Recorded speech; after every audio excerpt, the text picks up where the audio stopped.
Baylor basketball may not be good. They may not be great. They may not be fun to watch. But by God, they win games. This is Locked On Baylor. You are Locked On Baylor, your daily podcast on the Baylor Bears, part of the Locked On Podcast Network, your team every day. Happy Monday, everybody. Welcome to Locked On Baylor. Drake Toll, Cameron Stewart, Sports Illustrated's Inside the Bears. Thank you for making Locked On Baylor your first listen every single day. Cam, I get it. It's clickbaity to say Baylor basketball may not be good or great. I've come to the realization that this team's not very fun to watch a lot of the time. That it is just boring basketball. 2 out of every 3 games, 66% of the games, I find I literally, there's a picture of a person napping at the Arkansas game. This team is not elite. They're not electric. They're not the Harlem Globetrotters, but bro, how old are you? But they win games. That's my takeaway. Yeah, they win games, man. Won 6 in a row. That's my takeaway. I think they are elite. I think they are elite. Well, okay. Yes. Okay. Watching. Yes. I loved it. Saturday was such an anomaly, and they still won. Did you watch the Oklahoma game? Did you watch the West Virginia game? Have you watched even? Yeah. This is what the Big 12 is. Like, that's what the Big 12 is. Ugh, just gross. And basketball? those teams are better than Arkansas. Jeez. By the way. Yeah, for sure. That's just what this is. Drake, do you know the definition of the word absurd? Because it's one of the most. It's one that people just don't know, right? Okay. It's misused. Yeah. Right. So people think the word absurd means it's crazy, zany, right? But it doesn't. Absurd means that it just breaks any pattern of any reasonable expectation, right? That's like, almost Matt like Castle crazy or throwing zany for back-to-back 400-yard games in 2008. That's absurd. Yes. Okay. Saturday's game was absurd. No Baylor shooter was hot. Didn't matter where they were on the floor. No confidence of it going in. They shot like 30% for the game. You'd be hard pressed to find another game where all your shooters stink that bad. Yeah. And they still won. They still won the game. And 2.5 weeks ago, 3 weeks ago, if they had played that same game, I would have agreed with you and said they're not elite. But what I've seen on the last 3 weeks during this winning streak, I say this team can make up for it. They've turned the corner defensively. I think you even made the remark. They were like one of the worst rebounding teams in the Big 12 through those first 3 games that they lost them all. Now they're one of the premier rebounding teams in the nation, especially on the offensive glass. So, yes, I think they are elite. They still have elite guard play. They just all stunk on Saturday. It happens sometimes. It's super duper rare. That is the blueprint to beat Baylor. Have everyone miss all their shots from everywhere on the floor, and you've got a chance to beat this Baylor team. I think that makes them elite. And I saw our friend Ashley Hodge, no mean to plug some competition, but had reposted a great stat that actually Baylor's shot quality was like 72%. That's pretty good. Yeah. So it was literally just the absurd. Like they weren't taking bad shots.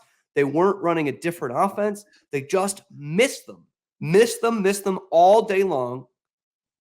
And they still won the basketball. They still won. Against a team that was in the top 10 earlier this year. They have been totally beleaguered by injuries. And I said it earlier, but I don't think they're better than most of the teams in the Big 12. No. And right now, I'm not even sure if they're a tournament team, but they're well coached. They played their hearts out on Saturday, and Baylor had the worst shooting performance of the season by a mile and won the game. Didn't cover, but won the game. Didn't cover. That's an elite team to me. They are an elite team right now to me. Good teams win. Elite teams don't cover in that book. No, I don't think they're elite. Come on, why?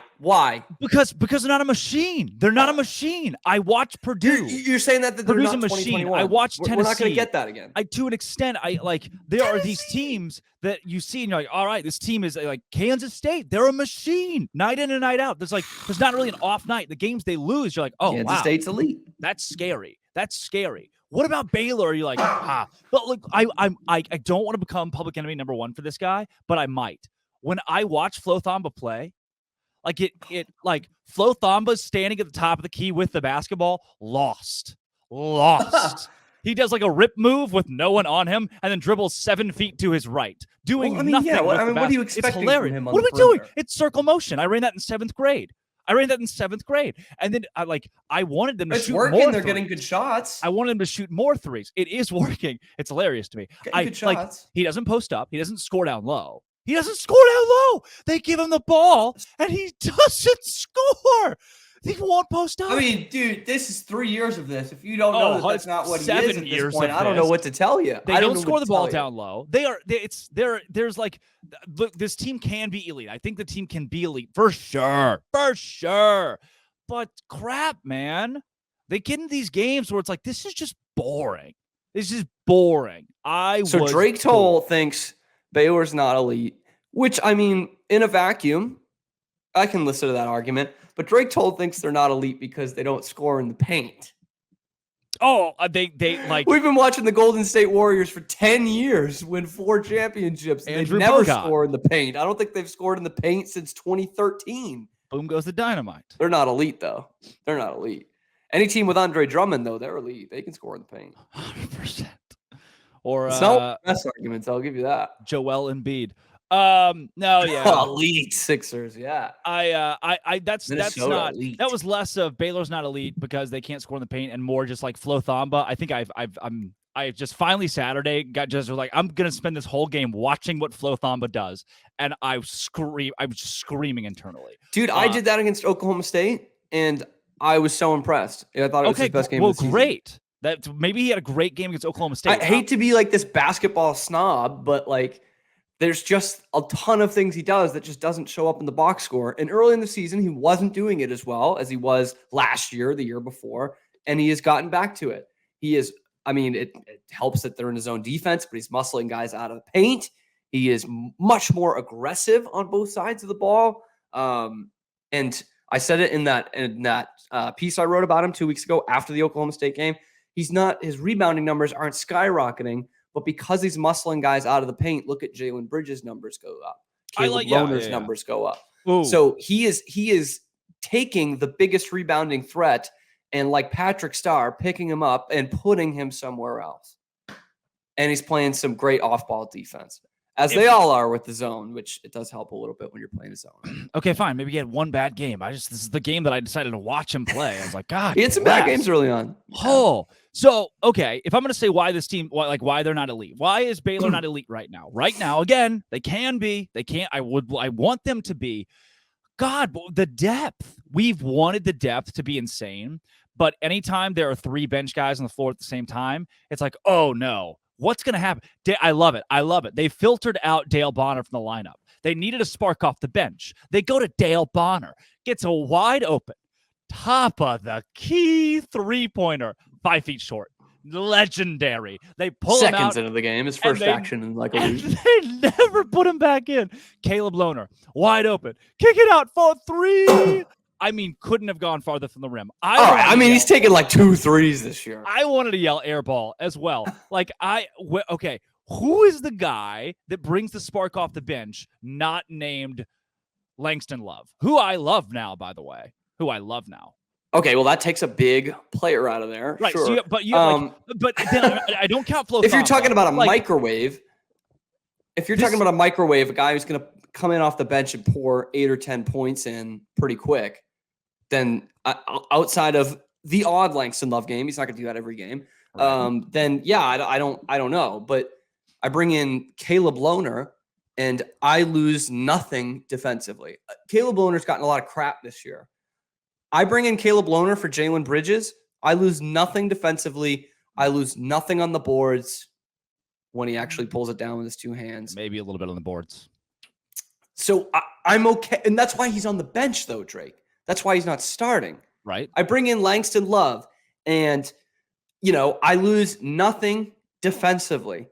He's not going to shoot like Adam Flagler. He's not going to create the way LJ Cryer has been creating the last couple of weeks. I'm not going to get that. But that's why these players are on the bench, Drake. You put them in to keep your lead where it's at.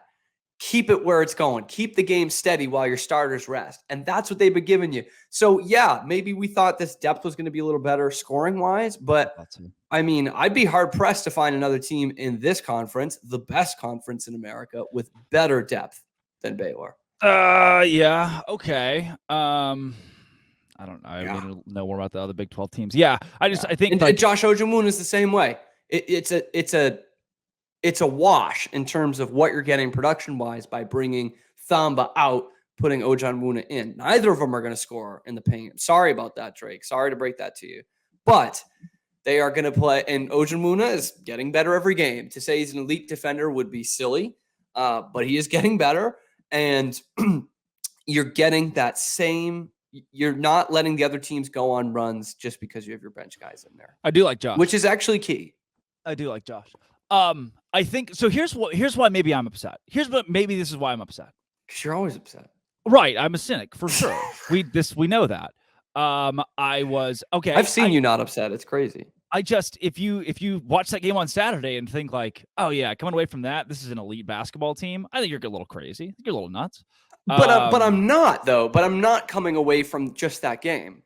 Like, as I said, that game is absurd. It's such an anomaly of the last, even the games they were losing, none of them looked like that.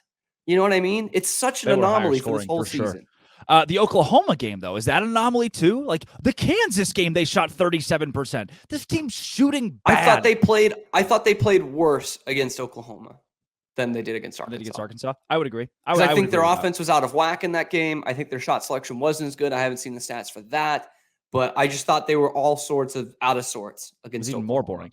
I really wanted to lead the show with this, but we had such a great dialogue that I couldn't. I for the first time in probably my life at a Baylor sporting event, I had so many so many thoughts going through my head in this game. I was so frustrated looking at the guy sleeping to my right that I pulled my notes app out and started writing notes down. Note number 1. We could have got a great Drake Toll notes app tweet. Yes, that'd have been awesome. But you're going to do it here instead for our fans. Note number 1, Arkansas is a long team. A lot of big guys out there. Like Keyonte George would go to shoot a shot and then boom, blocked into the third row. That kept happening. Keontae shot a lot of shots. He made a good portion at the end, especially. Arkansas is just a long team. So what do you do with a long team? And that's something, by the way.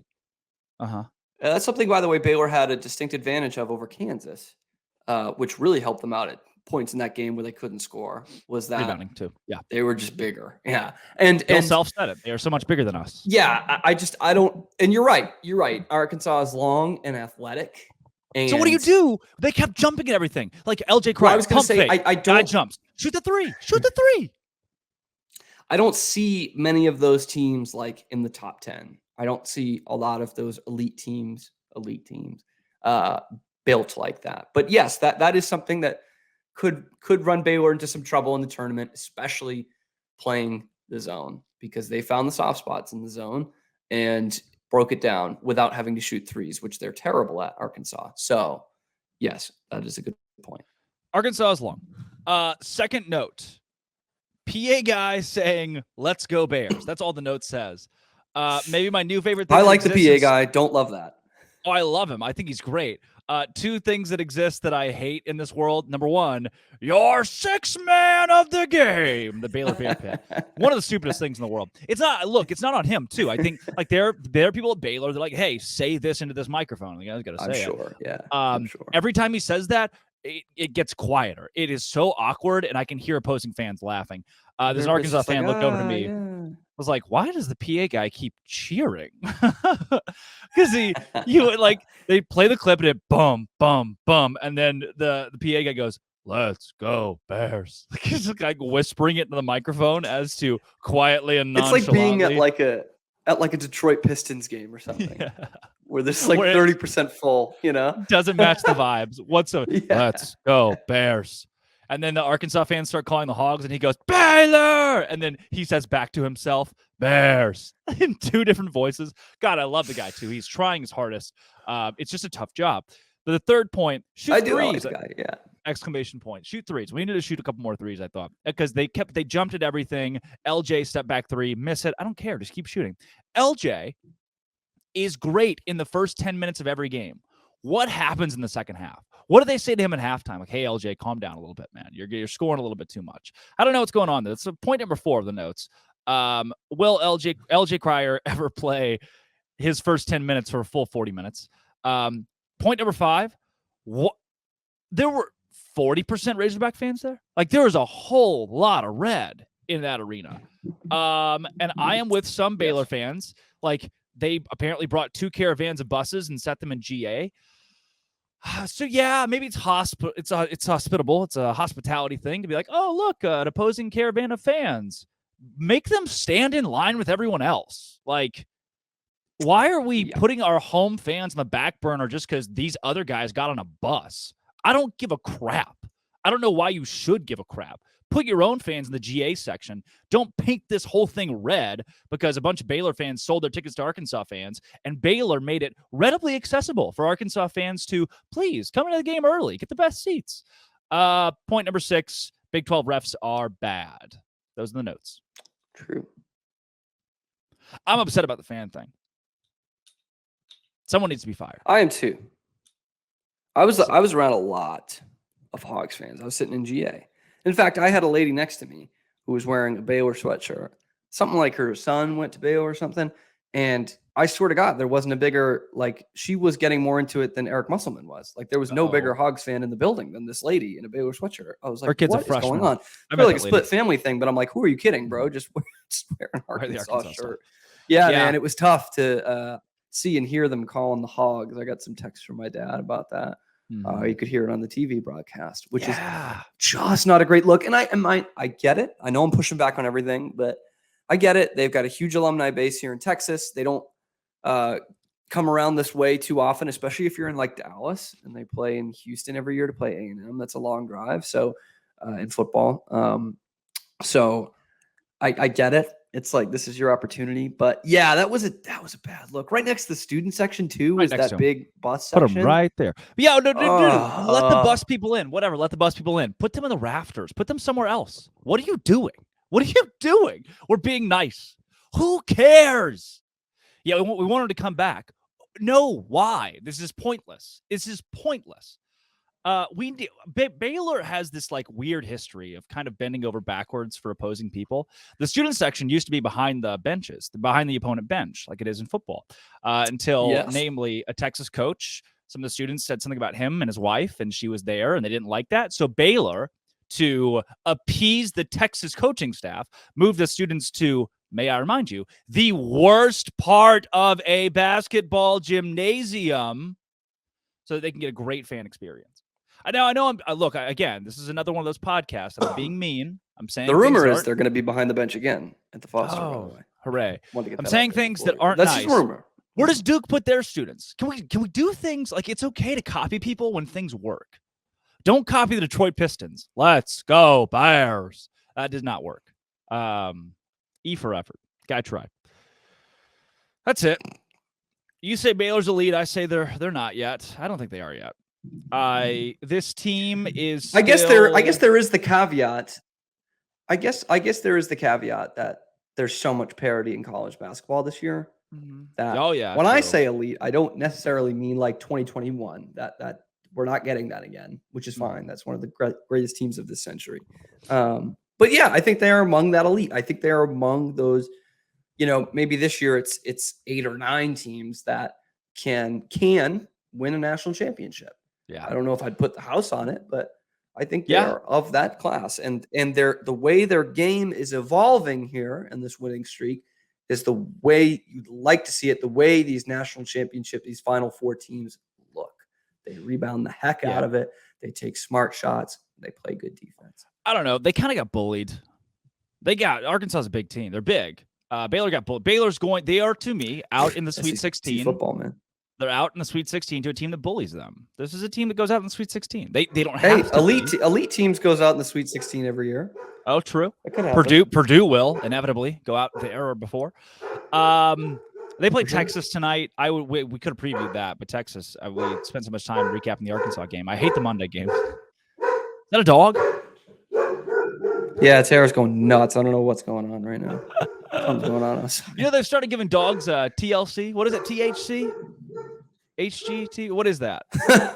You're asking me? now. What would I know about that? Oh, wow. Tara could use some THC. Calm her down a little bit. There. Oh, Yeah, I thought it was going to work. second. Scott Drew, what do you think? Are the Baylor Bears elite? What do you think about Texas? All this stuff. Give it to me straight, Scott. Oh, also, today's show is brought to you by FanDuel. Completely forgot to do that. FanDuel, the leading sports betting site, the leading sports everything site. I do all my stuff at FanDuel now. It's where I go because it's convenient, it's easy, it's where I wanted to make a switch to. Right now, if you need the app for your Super Bowl party, it's FanDuel. I sit in my house and I watch sports and I open up the FanDuel app and I do live betting. It's like, all right, will Keyonte George hit 2.5 or more 3-pointers in this game? And I say over. You can do it live. Money line, point spread, touchdowns. Talk about all that and more. Sportsbook, FanDuel. It's safe. It's secure. It's super easy to use. Best of all, you can get paid your winnings instantly. You can side out or bet out or whatever it's called. Hedge, I think. I don't know. One of those. Right now, use the code Locked On. That is FanDuel.com/Locked On. You get a no sweat first bet on your Super Bowl 57. FanDuel.com/Locked On. Make every moment more with FanDuel, official sports partner of the NFL. Scott Drew, take it away.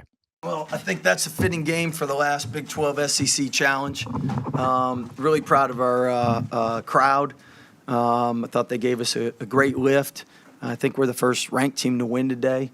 I know the Big 12's off to a great start, and I'll be cheering for the Big 12 the rest of the day. But, well, thank God that last shot didn't go in because that was a heck of a tip play. I didn't see that one coming.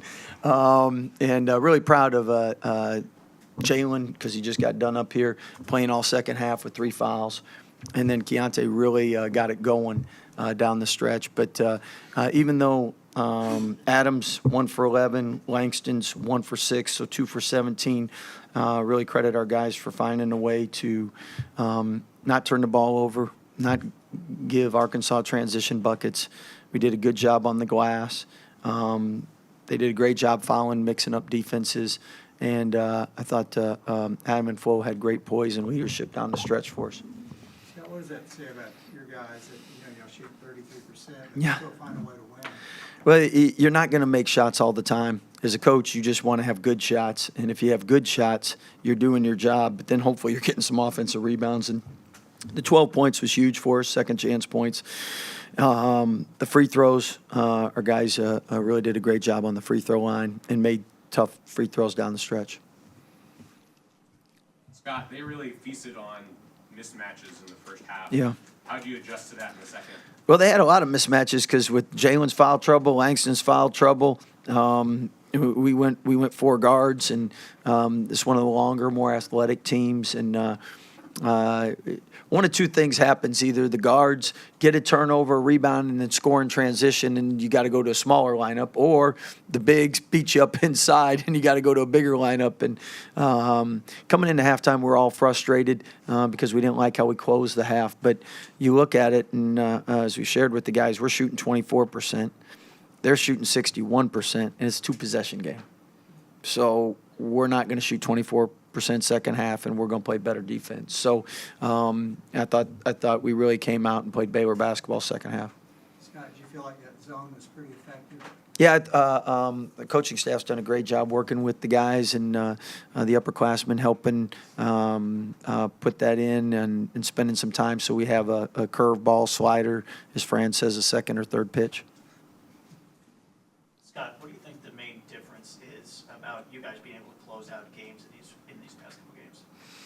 Well, I think first our defense is better, and our turnovers are better, and that helps with that. So if you don't give people easy transition buckets, now it's 5-on-5 in the half court, and throughout the year, hopefully you improve as a team, and we are doing better with scouting report and rotations. And then offensively, I know we executed a pretty high rate, and I think we're second nation coming in. And it really comes down to taking care of the ball, making sure we get shots up. And then when we don't make them, because it's going to happen, you got to get offensive rebounds. And our guys have been buying into that. And you know how hard it is to score in the Big 12. And OU, KU, we really did a great job on the glass this game as well. Scott, one thing you've mentioned is your guys have been getting it to the Yeah, I was a little worried because Keyonte and Anthony Black, really good friends, really competitive, and sometimes you're too emotional. And I thought their defense early on with their drop coverage and their bigs did a great job protecting the rim, and we struggled, showed a little frustration. Got in foul trouble, showed more frustration, but I thought second half we really did a great job in executing. You shoot 46% from 2, 50 from 3, and 87 from the line, and we didn't have many turnovers. So that was in key when. That's what he's capable of. I mean, he shows you flashes, and for freshmen, that's the tough thing is you get more flashes, and hopefully as the year goes on, you get more consistency. So the flashes are more the consistent thing. And I thought he really took high percentage shots. I mean, you look at those plays, and there wasn't a shot where you said that's a tough shot. I mean, he made great reads, great plays. He let the game come to it. Took what defense gave him. Scott, go ahead, Drew. He was able to finish through contact. I mean, is that something you feel like? Yeah, he's one of our best guards we've ever had as far as finishing through contact. And there's an adjustment in high school to college. What's a foul? What's not? And the size and strength. And when he's going through chess, he's really good. When he's fading away, obviously he struggles more. Scott, I want to go back to you talking about the crowd. Two great atmospheres, Yeah. Kansas and Arkansas. How big of an impact is that? Huge. I mean, at the end of the day, I mean, you go into a challenge like this, especially, and you're in such a concentration routine. You're focused on your conference, and then now you're playing a challenge game, and the SEC, I mean, they've heard for the whole year the Big 12 is the best conference. So they got all the motivation, they got all the passion to play, and you're worried about are we looking to Monday's Big Monday game? And as a coach, that concerns you. And when you have a crowd like this, it keeps you locked in, keeps you focused, and when you shoot poor, it keeps you energized on defense. And again, that's why the Big 12 is such a great conference, such great fan support. It's really, really hard to win on the road, and you have to protect your home. And crowd gets a huge assist today. Scott, we won't see you before Monday. I guess you've probably seen Texas some this year. What do you see from them? Well, I mean, they got great guards, really experienced team. I think the 11th oldest team in the country or something like that. And, I mean, early on, they beat Arkansas in a scrimmage by, 40 or something. So, I mean, it's a team that knows what they're doing. They've changed some things up a little bit. Rodney's adjusted some things, so it'll be a typical Big Monday game. I know with their new facility, everybody has been really impressed with the atmosphere they have and the home court advantage, and I know our pavilion will be very similar to that. So I know on the road you got to do a good job taking care of what you can take care of, try to keep the crowd out of it. Scott, did you do anything different defensively on Council in the second half? He was like 6 of 7 in the Yeah, the zone. I think.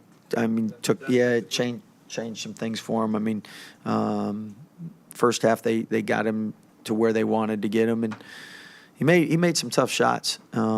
He's a really good player, but he earned his points tonight. He didn't get a lot of freebies and easy ones.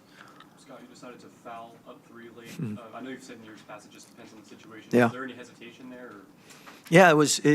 I mean, it was a 51-49 call, to be honest. The reason is they got 2 offensive rebounds where they got putbacks. So, I mean, that was concerning, but it felt right. And sometimes you go with your gut. And after the corner 3 went up, it didn't feel as good. But sometimes it's better to be blessed and lucky than good. That stretch with Keyonte late, was that design? Was that? Oh yeah, those are all play calls. Yeah. Every one of them called by you? When things work, you know, you got. Nah, it's our guys recognizing who's hot, running good action, and him taking advantage of reads. Anything else? Thanks, Scott. Hey, thank you guys. Enjoy the rest of your night. I'm gonna go to bed. That was Scott Drew, and Cameron's dog has been barking for 12 Still going. minutes. 12 minutes, man. This has been Always will be. Come back tomorrow. We'll recap the Texas game. King McClure's going to join the show this week. Pete Sousa's going to join it as well. I thought about, varying our guests a little bit. We'll talk about the Texas game tomorrow. If you got tickets to that, let me know. We'd love to go. Cam and I would love to go. This has been, always will be. Thanks for joining us. Thanks for making it your first listen every single day. Locked on Baylor. Let's go, Bears.